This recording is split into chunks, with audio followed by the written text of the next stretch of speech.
Hi friends, இன்னைக்கு நம்ம என்ன பார்க்க போகிறோம்னு பார்த்தீங்கன்னா ஸ்டாட்டிக் எக்யூப்மெண்ட்ஸில் அதுவும் பார்த்தீங்கன்னா காலம் ப்ரெஷர் வெசல்ஸில் வந்து பார்த்தீங்கன்னா நம்ம வந்து மெயின்டெனன்ஸ் எடுக்கும்போது சேஃப்டிக்காக வேண்டி என்ன பண்ணுவோம்னா எமர்ஜென்சி எக்ஸிட் வந்து ரெடி பண்ணுவோம். அந்த எமர்ஜென்சி எக்ஸிட் வந்து எந்தெந்த இடத்துல எல்லாம் வரும், அதை வந்து எப்படி வந்து நம்ம ரெடி பண்ணணும், ஒரு எமர்ஜென்சி டைமில் வந்து நம்ம வந்து எப்படி வெளியே வரது, அதை பற்றி தான் டீட்டெயில்டாக இந்த வீடியோவில் பார்க்க போகிறோம். வீடியோக்குள்ளே போகிறதுக்கு முன்னாடி நம்ம சேனல் நீங்கள் எதுக்கு சப்ஸ்கிரைப் பண்ணாமல் இருந்தீங்கன்னா சப்ஸ்கிரைப் பண்ணுங்கள். பக்கத்தில் கூடிய பெல் ஐக்கானை கிளிக் பண்ணி ஆளுங்கிற நோட்டிஃபிகேஷன் கிளிக் பண்ணுங்க. அப்போ தான் நான் போடக்கூடிய வீடியோட நோட்டிஃபிகேஷன்ஸ் எல்லாம் உங்களுக்கு உடனுக்குடன் வரும். வாங்க இப்போ நம்ம வீடியோக்குள்ள போகலாம். மெயினாக வந்து பார்த்தீங்கன்னா நம்மளுடைய ஸ்டாட்டிக் எக்யூப்மெண்ட்ஸில் உங்களுக்கு வந்து காலம் அண்டு ப்ரெஷர் வெசல்ஸ். இந்த காலமில் வந்து பார்த்தீங்கன்னா உங்களுக்கு வந்து டிஸ்டிலேஷன்ஸ் காலம் இருக்கும், அதுக்கப்புறம் வந்து பார்த்தீங்கன்னா ப்ரெஷர் வெசல்ஸ் இருக்கும். இது வந்து கேஓடிஸில் வரும். இந்த டிஸ்டிலேஷன் காலத்தில் வந்து பார்த்தீங்கன்னா நம்ம வந்து என்ன ஜாப் எடுப்போம்னா உங்களுக்கு வந்து ட்ரே ரீப்ளேஸ்மெண்ட்டு, அப்படி இல்லைன்னா கிளீனிங்கு, அப்படி இல்லைன்னா வெல்டிங் ஒர்க், இந்த மாதிரி தான் நம்ம வந்து ஜாப் எடுப்போம். அந்த டைமில் வந்து பார்த்தீங்கன்னா நம்ம வந்து என்ன பண்ணுவோம்னா மேன்வே வழியாக தான் உள்ளே வந்து என்ட்ரி ஆகும். இந்த டிஸ்டிலேஷன் காலத்தை பொறுத்த வரைக்கும் பார்த்தீங்கன்னா ஒரே ஒரு மேன்வே மட்டும் இருக்காது. குறைஞ்சபட்சம் 7, 9, 12, 14, 17, 19 மேன்வே வரைக்கும் இருக்கக்கூடிய காலம்ஸ் வந்து இருக்கு. இந்த காலம் எல்லாமே பார்த்தீங்கன்னா ஒரே ஓரியன்டேஷனில் தான் இருக்கும், ஒன்றுக்கு மேலே ஒன்று தான் இருக்கும். அது பார்த்தீங்கன்னா ஒவ்வொரு செக்மெண்ட்லேயும் உங்களுக்கு வந்து ஒவ்வொரு மேன்வே வந்து கொடுத்துருப்பாங்க. இந்த மேன்வேயோடைய டயா பார்த்தீங்கன்னா மினிமம் 24 இன்ச்சஸ் இருக்கும். ஓகேங்களா, சில காலத்தில் பழைய காலத்துலலாம் பார்த்தீங்கன்னா உங்களுக்கு வந்து 20 இன்ச்சஸில் இருக்குது. இப்போ வரக்கூடிய காலம் எல்லாமே பார்த்தீங்கன்னா மேக்ஸிமம் 24 இன்ச்சஸ் இருக்கும், அதுக்கு மேலேயும் இருக்கிறதுக்கு வாய்ப்புகள் அதிகம். ஓகேங்களா, இதில் வந்து பார்த்தீங்கன்னா நம்ம என்ன பண்ணுவோம்னா இந்த காலத்தில் மெயின்டெனன்ஸ் ஜாப் எடுக்கும்போது இதில் ஃபஸ்ட்டு நம்ம என்ன பண்ணுவோம்னா வெண்டிலேஷன் வந்து செட் பண்ணுவோம். இந்த எந்த இடத்துல காலத்தில் பர்டிகுலராக எந்த ஏரியாவில் ஒர்க் பண்ண போகிறோங்கிறது நம்மளால் ஃபஸ்ட்டு டிஃபைன் பண்ண முடியாது. அதனால் என்ன பண்ணிடுவோம்னு பார்த்தீங்கன்னா மேலே டாப்பில் இருக்கக்கூடிய மேன்வே வந்து பார்த்தீங்கன்னா நம்ம வந்து வெண்டிலேஷனுக்காக வேண்டி எடுத்துகிட்டு அதுக்கு கீழே இருக்கக்கூடிய மேன்வே வந்து ஓப்பன் பண்ணுவோம். ஓப்பன் பண்ணிவிட்டு அதுக்கப்புறம் லாஸ்ட்டாக பாட்டத்தில் இருக்கக்கூடிய மேன்வேயும் ஓப்பன் பண்ணிடுவோம். இது எல்லாத்தையும் ஓப்பன் பண்ணிவிட்டு சைடில் இருக்கக்கூடிய மேன்வேஸில் வந்து எதில் எல்லாம் பேக்கிங் வருதா, இல்லை வேறு ஏதாவது இன்டர்னல்ஸ் அதை ஓப்பன் பண்ணுறதுனால வருமா வராதான்னு சொல்லிட்டு அது எல்லாத்தையும் நம்ம பார்த்துட்டு அந்த மேன்வேஸையும் ஓப்பன் பண்ண முடிஞ்சால் ஓப்பன் பண்ணிடுவோம்.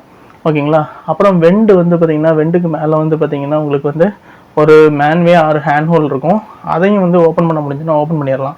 அது வந்து மேக்ஸிமம் 14 இன்ச்சில் இருக்கும், இல்லை 16 இன்ச்சில் இருக்கும். ஓகேங்களா, டாப்பில் அது வந்து பார்த்தீங்கன்னா ஓவர் ஹெட் இருக்குது பார்த்தீங்களா, அதுக்கிட்ட இருக்கும். அந்த இதையும் நீங்கள் ஓப்பன் பண்ணி வச்சுக்கோங்க.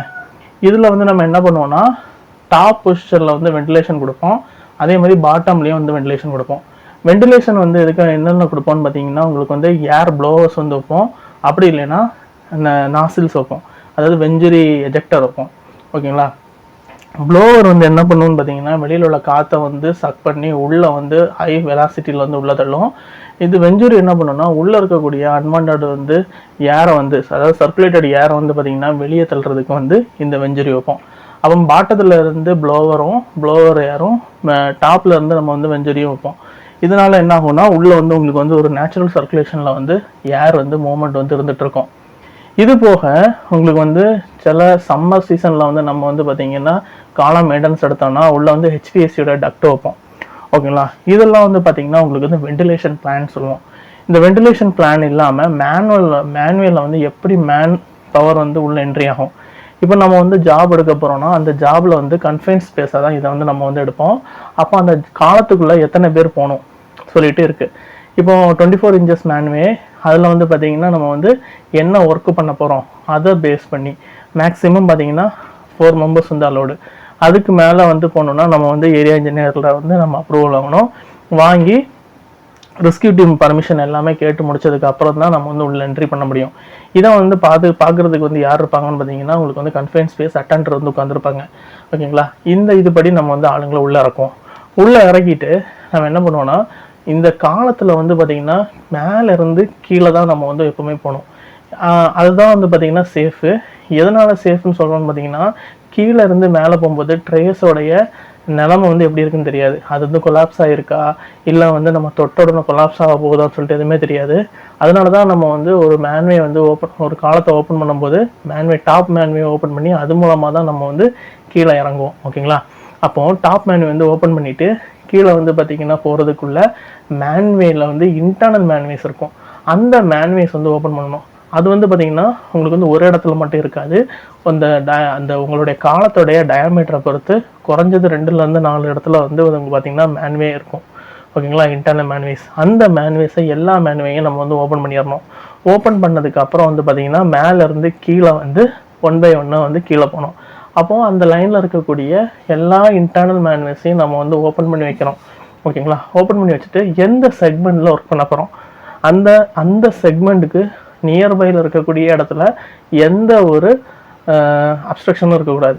அதாவது அது எந்த இடத்துல ஒர்க் பண்ண போகிறோமோ அதுக்கு கிட்ட இருக்கக்கூடிய மேனுவேல வந்து பார்த்தீங்கன்னா டெசிஷன் நம்ம போகிறதுக்கு தகுந்த மாதிரி நம்ம வழி இருக்கணும். அது இல்லாமல் அந்த இடத்த அடைச்சிக்கிட்டு ஒரு வென்டிலேஷன் பிளான் ப்ரிப்பேர் பண்ணுறவோ, இல்லை வந்து பார்த்திங்கன்னா டூல்ஸ் வந்து அது மூலமாக வந்து அதோடைய ஹோஸ் எடுக்கவோ, இல்லை உங்களுக்கு வந்து வேறு ஏதாவது லைட்டிங் உள்ள ஹோஸுக்கு அந்த ஒயர் கனெக்ஷன் எடுக்கவோ பண்ணக்கூடாது. ஏன்னா இந்த மேன்வேஸ் இப்போ நம்ம வந்து பார்த்திங்கன்னா ஒரு 14வது மீட்டரில் ஒர்க் பண்ணுறோன்னா 15வது மீட்டரில் ஒரு மேன்வேயும் 13வது மீட்டரில் ஒரு மேன்வேயும் இருக்குதுன்னா இந்த 2 மேன்வேயும் நம்ம வந்து பார்த்தீங்கன்னா கிளியராக வச்சுருக்கணும். அப்போதான் வந்து பார்த்தீங்கன்னா உள்ள ஒரு 4 பேர் ஒர்க் பண்ணாங்கன்னா மேலே 2 பேர் கீழே 2 பேர் டக்குன்னு வந்து கீழே போயிட்டு ஒர்க் பண்ண வெளியே வர முடியும். இதில் வந்து என்னென்னா உங்களுக்கு வந்து அந்த மேன்வேஸ் இருக்குது பார்த்தீங்களா, அந்த மேன்வேஸில் இன்டர்னல் மேன்வே நம்ம ஓப்பன் பண்ணியிருக்கிறதுனால எல்லாரும் அட் டைமில் ஒரே மேன்வே வழியாக வரணுங்கிற அவசியம் கிடையாது. இந்த இன்டர்னல் மேன்வேஸ் வழியாக வந்து பார்த்தீங்கன்னா 1 பை 1 வந்து அவங்க வந்து வேறு இடத்துல போய்ட்டு டக்குன்னு மேலே வந்துடலாம். ஆனால் மெயின் மேன்வே வந்து பார்த்திங்கன்னா ஒன்று தான். அந்த 17வது மீட்டரில் 1 13வது மீட்டரில் 1 சொன்ன பார்த்தீங்களா, அது வழியாக தான் வெளியே வர முடியும். ஓகேங்களா, இதனால தான் இதில் 4 பேர் ஒர்க் பண்ணும்போது கீழே 13ல் 2 பேர் 17ல் 2 பேர் அவங்களுக்குள்ளே டிசைட் பண்ணி டக்குன்னு மேலே வந்துட்டாங்கன்னா உங்களுக்கு ஈஸியாக வந்து வெளியே வர முடியும். இதான் வந்து பார்த்திங்கன்னா எமர்ஜென்சி எக்ஸிட்னு சொல்லுவோம். நார்மலாக வந்து பார்த்திங்கன்னா ஒர்க்கு முடிஞ்சிட்டு நம்ம வரக்கூடியது சிங்கிள் மேன்வே. இப்போ 13வது மீட்டரில் இருக்கக்கூடிய மேன்வே வழியாக என்ட்ரி ஆனோம்னா 13ஆம் மீட்டர் வழியாக இருக்கக்கூடிய மேன்வே வழியாக தான் நம்ம வந்து எக்ஸிட் ஆகணும். இதே இது ஒரு எமர்ஜென்சினா நம்ம வந்து பார்த்திங்கன்னா இந்த மேன்வேஸ், அதாவது 13வது மேன்வே வந்து எப்போவுமே யூஸ் பண்ணுவோம். அது இல்லாமல் எந்தெந்த மேன்வே அவைலபிலிட்டி இருக்கோ இதில் நம்ம வந்து எமர்ஜென்சி பிளான் கொடுத்துருக்கோமோ அந்த மேன்வே வழியாகவும் நம்மளால் வெளியே வர முடியும். அது வெளியே வரும்போது ப்ராப்பராக வந்து கம்யூனிகேட் பண்ணியிருக்கணும். அது வந்து எப்படின்னா நம்மளால் அந்த டைமில் வந்து எதுவும் பண்ண முடியாதனால என்ன பண்ணுவோம்னா ஒன்றில் வந்து வாக்கி டாக்கி வச்சுருப்போம். அப்படி இல்லைன்னா உள்ளே இருக்கக்கூடியவங்க வந்து பார்த்திங்கன்னா விசில் வச்சுருப்பாங்க. அதை வந்து விசில் சவுண்டு கொடுத்துட்டு நம்ம வந்து மேலேயும் கீழே போயிட்டு வந்துக்கலாம். ரெண்டாவது, இந்த மேன்வேஸ் எல்லாமே பார்த்திங்கன்னா ஒரே ஓரியன்டேஷனில் தான் இருக்கும்னு சொல்லியிருந்தேன். அப்போ வந்து பார்த்திங்கன்னா உங்களுக்கு மேலேருந்து கீழே இறங்கும்போது பாதிப்பு வராதா? இதில் எல்லாத்துலேயுமே பார்த்திங்கன்னா உங்களுக்கு வந்து மேன்வேஸ் வந்து ஏறி போகும்போது மங்கி லேடரில் தான் ஏறுவோம்.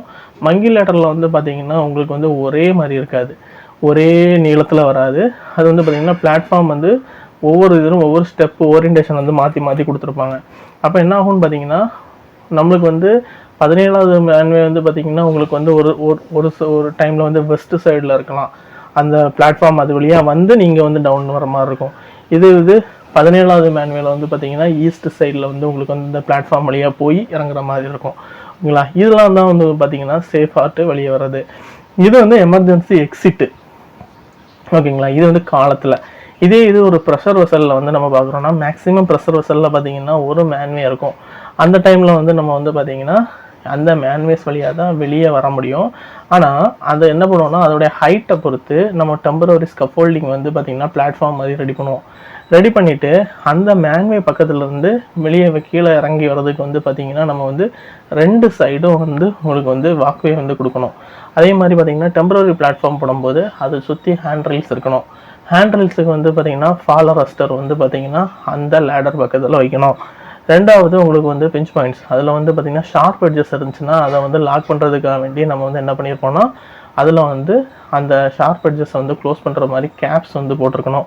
ஓகேங்களா, இதெல்லாம் அரேஞ்ச் பண்ணி அந்த மேக்ஸிமம் நம்மளுக்கு வந்து லேடர் வைக்காமல் ஸ்டெப்பு வந்து ரெடி பண்ண முடிஞ்சுன்னா அந்த மாதிரி ஸ்டெப்பு ரெடி பண்ணி இறங்குற மாதிரி ப்ரெஷர் வெசல்ஸில் வைக்கணும். ஓகேங்களா, ரெண்டாவது கொலாப்ஸ் ஆகிட்டாங்கன்னா என்ன பண்ணுவாங்கன்னா ட்ரைபேட்ஸ் வச்சுருப்பாங்க. மேலே வந்து ட்ரைபேட் வச்சு அந்த வெண்டு சொல்லியிருந்தேன் பார்த்தீங்களா, அதில் வந்து ட்ரைபேட் வச்சுட்டு கீழே இருக்க அவங்க உள்ளே யார் இறங்கியிருக்காங்களோ, ஏன்னா வந்து கன்ஃபைன் ஸ்பேஸ்க்குள்ளே இறங்கும்போது ஹார்னஸ் வந்து கம்பல்சரி போட்டிருப்போம். அந்த ஹார்னஸ் பின்னாடி இருக்கக்கூடிய ஹூக்கில் வந்து மாட்டிட்டு அந்த ஃபாலரஸ்ட்டை வந்து சுற்றி மேலே வந்து தூக்கிடுவாங்க. அப்புறம் மேலே இருந்து உங்களுக்கு வந்து பார்த்திங்கன்னா ஸ்ட்ரக்சர் வந்து கொண்டு வரது வந்து பார்த்திங்கன்னா 2 ரோப் இருக்கும். ரோப்பில் வந்து தான் கட்டி கீழே இறக்குவாங்க. அது வந்து பார்த்திங்கன்னா ட்ரெயின்டு பர்சன்ஸ் வந்து பண்ணுவாங்க. அது வந்து மார்க்டெயில் பண்ணும்போது அதுக்கு நான் டம்மி வச்சு பண்ணி காமிப்பாங்க. ஓகேங்களா? அப்போது என்ன ஆகும்னா இந்த எமர்ஜென்சி எக்ஸிட்டில் வந்து இந்த மாதிரி ரெடி பண்ணுவோம். அது போக இந்த மாதிரி ஆக்சிடெண்ட் ஆச்சுன்னா மேலேருந்து கீழே வந்து அந்த ரோப் மூலமாக ஸ்ட்ரக்சரில் கொண்டு வந்துட்டு எந்த இடத்துல ஆம்புலன்ஸ் வந்து கொண்டு வரோமோ அந்த இடத்துல ஆம்புலன்ஸை கொண்டு வந்து வச்சுக்கிட்டு அப்புறம் எந்த மெடிக்கல் சென்டர் போகணுமோ அந்த மெடிக்கல் சென்டர் முன்னாடியே நம்ம வந்து டிசைட் பண்ணிடுவோம். இந்த மெடிக்கல் சென்டர் தான் போகணும்னு சொல்லிட்டு. அப்போ அந்த மெடிக்கல் சென்டர் வரைக்கும் போகிறதுக்கு எத்தனை டைமிங் ஆகும்னு சொல்லிட்டு எல்லாமே நோட் பண்ணி பக்காவாக வச்சுப்போம். ஓகேங்களா? இதெல்லாம் தான் பார்த்திங்கன்னா ஒரு காலத்தில் வந்து நம்ம வந்து மெயின்டெனன்ஸ் எடுக்கும்போது emergency exit plus emergency rescue plans வந்து பார்த்திங்கன்னா இந்த மாதிரிலாம் தான் பண்ணுவோம். ரெண்டாவது மெயினாக வந்து பார்த்திங்கன்னா இதில் காலத்தில் இருக்கக்கூடிய மேன்வேஸ் வந்து எப்போவுமே வந்து பார்த்திங்கன்னா ஃபுல் அண்ட் ஃபுல்லி எல்லா மேன்வேயுமே நம்ம வந்து ஓப்பன் பண்ணி தான் வைக்கணும். சிலவங்க வந்து என்ன பண்ணுவாங்கன்னா மெயின்டெனன்ஸ் எடுக்கும்போது எல்லா மேன்வேயுமே ஓப்பன் பண்ணதுக்கு அலோவ் பண்ண மாட்டாங்க. ஏன்னா டைம் வந்து இதனால் அதிகமாக எடுக்கும் க்ளோஸ் பண்ணுற டைமு. அதனால் என்ன பண்ணுவாங்கன்னா இந்த குறிப்பிட்ட அந்த மேன்வே மட்டும் ஓப்பன் பண்ணிவிட்டு சடன் அந்த மெயின்டெனன்ஸ் எடுங்கன்னு சொல்லுவாங்க. அந்த மாதிரி இதெல்லாம் நம்ம வந்து பண்ணக்கூடாது. நம்ம மேன்வே நம்மளுக்கு வந்து ஓப்பன் பண்ணது ஆக்சஸ் இருக்கோ அவ்வளோ மேன்வேயும் நம்ம வந்து ஓப்பன் பண்ணி வெண்டிலேஷன் பிளான் பக்காவாக வந்து கொடுத்ததுக்கப்புறம் மேன்வே வந்து எந்த வழியாக இறங்கணும், எந்த வழியாக வரணும், ரெகுலர் டைமில் வந்து எப்படி போயிட்டு வரணும், அது இது எமர்ஜென்சி வந்துச்சுன்னா எந்த பக்கத்தில் இருக்கக்கூடிய நியர்பை மேன்வே எது, அது வரதுக்கான ஆக்சஸ் எதுன்னு சொல்லிட்டு எல்லாத்தையும் வச்சுருக்கணும். ரெண்டாவது சைன் போர்ட்ஸ். இந்த மாதிரி எமர்ஜென்சி வரும்போது எமர்ஜென்சி எக்ஸிட் வந்து எப்படி போகணும்னு சொல்லிட்டு சைன் போர்ட்ஸ் வந்து உள்ளே வந்து ஃபிக்ஸ் பண்ண முடிஞ்சுன்னா உள்ளே ஃபிக்ஸ் பண்ணணும். அதே மாதிரி வெளியும் வந்து சைன் போர்ட்ஸ் வந்து எந்தெந்த இடத்துலலாம் ஃபிக்ஸ் பண்ண முடியுமோ எல்லா இடத்துலையும் வந்து சைன் போர்டு வந்து ஃபிக்ஸ் பண்ணணும். ஏன்னா உங்களுக்கு வந்து அந்த டைம் வந்து பார்த்திங்கன்னா டக்குன்னு வந்து எப்படி போகணுங்கிறது வந்து மறந்துடுவோம். அப்போ இந்த சைன் போர்ட்ஸை பார்க்கும்போது அதில் இருக்கக்கூடிய ஆரோ மார்க்ஸை பார்த்து நம்ம வந்து டக்குன்னு வெளியே வர முடியும். ஓகேங்களா? இது எல்லாமே வந்து பார்க்குறதுக்கும் கேட்குறதுக்கும் வந்து பார்த்திங்கன்னா நம்மளுக்கு வந்து இதெல்லாம் ஒரு சின்ன விஷயமா இருக்கும். ஒரு ஆக்சிடெண்ட்டு வந்து ஹேப்பன் ஆச்சுன்னா அந்த இடத்துல வந்து ஒரு ஆக்சிடெண்ட் நடந்துச்சுன்னா அந்த இடத்துல வந்து நம்மளுக்கு வந்து யோசிக்கக்கூடிய தன்மை வந்து டக்குன்னு இருக்காது. அப்போ அந்த டைமில் வந்து நம்ம கண்ணில் என்ன படுதோ அதை வந்து பார்த்துட்டோன்னா உங்களுக்கு வந்து உடனே அதுபடி நம்ம வந்து அது வந்து கைட் பண்ணோம். ஓகேங்களா? இது வந்து நிறைய விஷயங்கள்ல வந்து பார்த்திங்கன்னா நாங்கள் வந்து கண்கூடாவே பார்த்துருக்கோம். இதனால தான் வந்து உங்கள்கிட்ட வந்து இப்போ மெயின்டெனன்ஸ் எடுக்கும்போது இந்த மாதிரி சைன் போர்ட்ஸ் வந்து இது இன்ஸ்டால் பண்ணுங்கள், இந்த மாதிரி எமர்ஜென்சி எக்ஸிட் வந்து போடுங்க, இந்த மாதிரி ரெஸ்கியூ வந்து பண்ணுறது எப்படின்னு சொல்லிட்டு மார்க்டெல் பண்ணுங்கன்னு சொல்லிட்டு மெயின்டெனன்ஸ் பண்ணுறதுக்கு முன்னாடியே வந்து சொல்கிறது. ஓகேங்களா? இதுதான் வந்து மெயினாக பார்த்திங்கன்னா எமர்ஜென்சி எக்ஸிட் ப்ரிப்பரேஷனு. காலத்தில் வந்து வெண்டிலேஷன் பிளான் போடுவோம். அப்புறம் மேன் பவர் என்ட்ரி வந்து எப்படி வரணும், மேன் பவர் என்ட்ரி முடிஞ்சதுக்கப்புறம் எந்த இடத்துல வந்து நம்ம வந்து ஒர்க் பண்ணுறோம், அதுக்கு நியர்பை இருக்கக்கூடிய மேன்வேஸ் வந்து எது, அந்த மேன்வேஸ் வந்து எந்த ஒரு ரெஸ்ட்ரிக்ஷனும் இல்லாமல் ஃப்ரீயாக போயிட்டு வரதுக்கு ஒரு ஆல்டர்னேட் மேன்வே வந்து ரெடி பண்ணி வைப்போம். அந்த மேன்வே வந்து பார்த்திங்கன்னா எமர்ஜென்சி டைமில் வந்து யூஸ் பண்ணணும். நார்மலாக வரக்கூடிய மேன்வே வழியாக என்ட்ரி அண்ட் எக்ஸிட் பண்ணுவோம். அதில் வந்து ஹோல் வாட்சர் கொடுத்துருப்போம். அந்த ஹோல் வாட்சர்கிட்ட வந்து இன்ஃபார்ம் பண்ணிவிட்டு உள்ளே போவோம், வெளியே வருவோம். ஏதாவது ஒரு எமர்ஜென்சி வந்துச்சுன்னா அவங்க இன்ஃபர்மேஷன் கொடுக்கறதுபடி எமர்ஜென்சி எக்ஸிட் யூஸ் பண்ண முடியுதுன்னா எமர்ஜென்சி யூஸ் பண்ணி நம்ம வந்து சேஃபான மாஸ்டர் பாயிண்ட் வந்து ரீச் பண்ணணும். ஓகேங்களா? இதுதான் வந்து பார்த்திங்கன்னா மெயினான உங்களுக்கு வந்து emergency exit preparation for distillation columns. Pressure வெசல்லையும் சொல்லியிருந்த மாதிரி தான் உங்களுக்கு வந்து பார்த்திங்கன்னா சிங்கிள் மேன்வே தான் இருக்கும். அந்த இடத்துல வந்து பார்த்திங்கன்னா மேன்வேடைய சைஸ் வந்து ஒரு வேளை அதிகமாக இருக்கலாம். எத்தனை மேன் பவரு, என்ன ஜாபு, இருக்கக்கூடிய ஒர்க் லொக்கேஷனில் வந்து பார்த்திங்கன்னா எவ்வளோ ஸ்பேஸ் இருக்குது அதை பேஸ் பண்ணி மட்டும்தான் உள்ள அலோவ் பண்ணுவோம். Maximum 4 to 5 peoples, maximum 4 peoples தான். 5 பீப்புள்ஸ் வரக்கூடியது வந்து அக்கேஷனலி நம்ம வந்து கொடுக்குறது. மேக்ஸிமம் 4 பீப்புள்ஸ் தான் வந்து பார்த்திங்கன்னா கன்ஃபைன் ஸ்பேஸ்க்குள்ளே வந்து அலோவ் பண்ணுவோம் அட் டைமில் ஒர்க் பண்ணுறதுக்கு. அப்போ இவங்க வந்து ஒரு 1 hour ஒர்க் பண்ணாங்கன்னா அப்புறம் வந்து அவங்க வந்து ரெஸ்ட் எடுத்துகிட்டு 15 நிமிஷம் ரெஸ்ட் எடுத்துகிட்டு உள்ளே மறுபடியும் போவாங்க. இல்லைன்னா வேறு டீம் நம்மகிட்ட ரெடி ஆச்சுன்னா அந்த டீம் கொடுப்போம். இந்த மாதிரி ரொட்டேஷனில் தான் வந்துட்டு போயிட்டுருக்கோம். யார் ஒர்க் பண்ணுறாங்களோ அவங்கள தவிர எக்யூப்மெண்ட்டில் வந்து பார்த்திங்கன்னா யாரையுமே அலோவ் பண்ணுறது கிடையாது. அதே மாதிரி எக்யூப்மெண்ட்டில் கீழே வந்துட்டு போகக்கூடிய பேசேஜ் எப்போவுமே வந்து பார்த்திங்கன்னா ஃப்ரீயாக வந்து வச்சுருப்போம். அந்த வழியாக வந்து அந்த இடத்துல வந்து ஏதாவது ஓஸ் கட்டி வைக்கிறதோ இல்லை ஒயரை வந்து சுற்றி போடுறதோ இந்த மாதிரி எதுவுமே இருக்கக்கூடாது. வாக்வே வந்து எப்போவுமே கிளியராக இருக்கணும். ரெண்டாவது எல்லா இடத்துலையும் பக்காவாக சைன் போர்ட்ஸ் வச்சுருக்கணும். இது வந்து டெய்லி நம்ம ஒர்க் ஸ்டார்ட் பண்ணும்போது இந்த இடம் எல்லாமே பக்காவாக இருக்குதா, வெண்டிலேஷன் கரெக்டாக இருக்கா, ப்ராப்பராக வெண்டிலேஷன் இருக்குதா, எமர்ஜென்சி எக்ஸிட்டில் வந்து எதாவது க்ளோஸ் பண்ணி வச்சுருக்காங்களா சொல்லிட்டு எல்லா டீட்டெயிலையும் பார்த்து முடிச்சதுக்கப்புறம் தான் நம்ம வந்து ஒர்க்கை வந்து பர்ஃபார்ம் பண்ணணும். ஓகேங்களா? இதுதான் வந்து பார்த்திங்கன்னா உங்களுக்கு வந்து எமர்ஜென்சி எக்ஸிட்டை பற்றி ஒரு பேசிக்கான ஒரு எக்ஸ்ப்ளனேஷன். இது வந்து பிடிச்சிருந்துச்சுன்னா நம்ம சேனலுக்கு நம்மளுடைய வீடியோஸ்க்கு வந்து லைக் பண்ணுங்கள். நம்ம சேனல் நீங்கள் இது வரைக்கும் சப்ஸ்கிரைப் பண்ணாமல் பார்த்துருந்தீங்க சப்ஸ்கிரைப் பண்ணுங்கள். நம்முடைய வீடியோ வந்து லைக் பண்ணுங்கள், ஷேர் பண்ணுங்கள், கமெண்ட் பண்ணுங்கள். வேற ஒரு வீடியோவில் நான் வந்து சந்திக்கிறேன். தேங்க்யூ.